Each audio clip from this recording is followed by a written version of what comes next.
Welcome to S P S smart digital.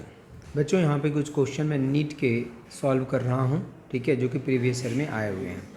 सबसे पहले question देखें। At absolute zero S I acts as. Absolute zero पे S I किस तरह behave करता है, ठीक है।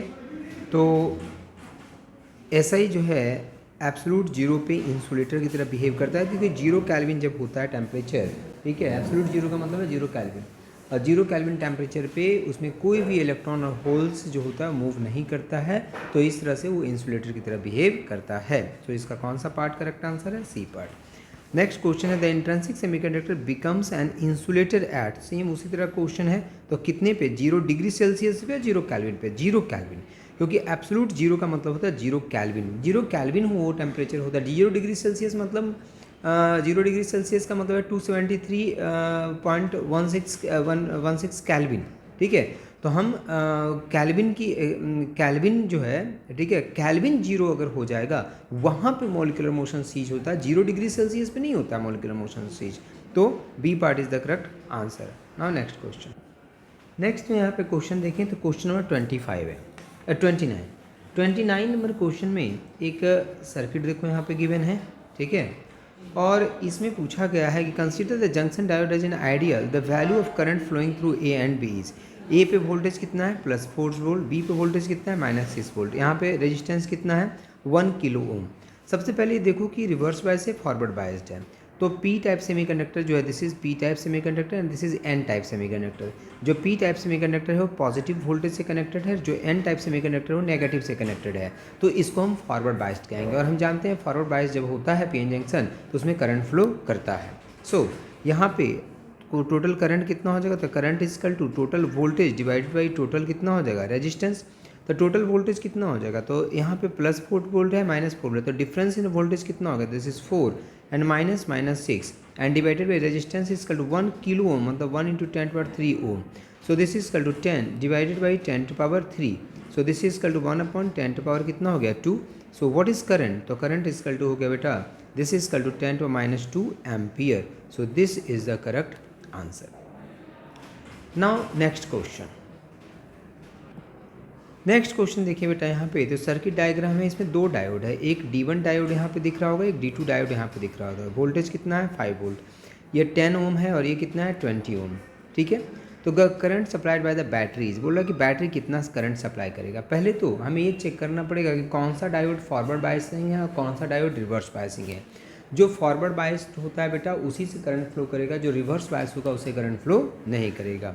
तो अगर इसमें देखें तो this is P type semiconductor and this is N type semiconductor.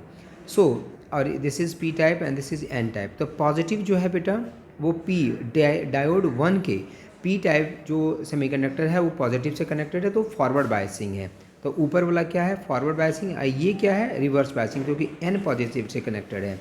मतलब हम यहाँ पे कह सकते हैं कि डायोड 1 जो है वो आपका फॉरवर्ड बायसिंग है, डायोड 2 जो है वो रिवर्स बायसिंग, मतलब यहाँ से कोई करंट पास नहीं करेगा। सो अब टोटल सर्किट कितना, सर्किट अगर देखें हम तो यहाँ से करंट पास करेगा और यहाँ से रेजिस्टेंस कितना है? 10 ओम है। So what is current? तो current is equal to this is equal to V/R। So V is equal to कितना हो गया? This is 5/R is equal to कितना हो गया? This is 10। So this is 1/2। So this is equal to 0. कितना हो गया? 5 ampere. So this is the correct answer. This is the correct answer. Now next question.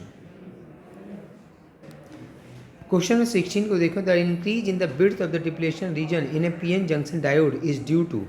जो increase in width of the depletion region PN junction diode होता है क्यों होता है? तो इंक्रीज करता है रिवर्स बायस के कारण। तो 16 का कौन सा करेक्ट आंसर है? A part is the correct answer.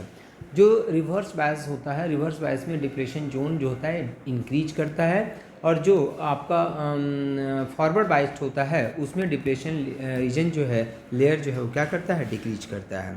Next question number 17 देखें तो in a PN junction diode change in temperature due to heating affect only reverse resistance and affects only forward resistance in a PN junction diode change in temperature। अगर change in temperature होता है, अगर change in temperature होता है तो overall जो characteristics है और पीएन जंक्शन का वो क्या करता है? चेंज का मतलब कि रिवर्स बायसिंग हो, फॉरवर्ड बायसिंग, सबको चेंज कर देता है। तो कौन सा करेक्ट है? C part is the correct answer. Next question देखें, the barrier potential of PN junction depends on, जो बैरियर पोटेंशियल है पीएन जंक्शन का वो किस पे डिपेंड करता है। सो अगर हम देखें यहाँ पे तो amount of doping and temperature, तो 18 जो है उसका डी पार्ट बी एंड सी, ठीक है, डोपिंग पे और टेम्परेचर पे, बी और सी जो है बेटा ये करेक्ट आंसर है। तो 18 का कौन सा करेक्ट आंसर है, सी। 19, क्वेश्चन नंबर 19 को अगर देखें तो in an unbiased PN junction holes diffuses from the P region to N region because of, कह रहा है कि in an unbiased PN junction holes diffuses from the P region to N region because of, क्या कारण है इसका।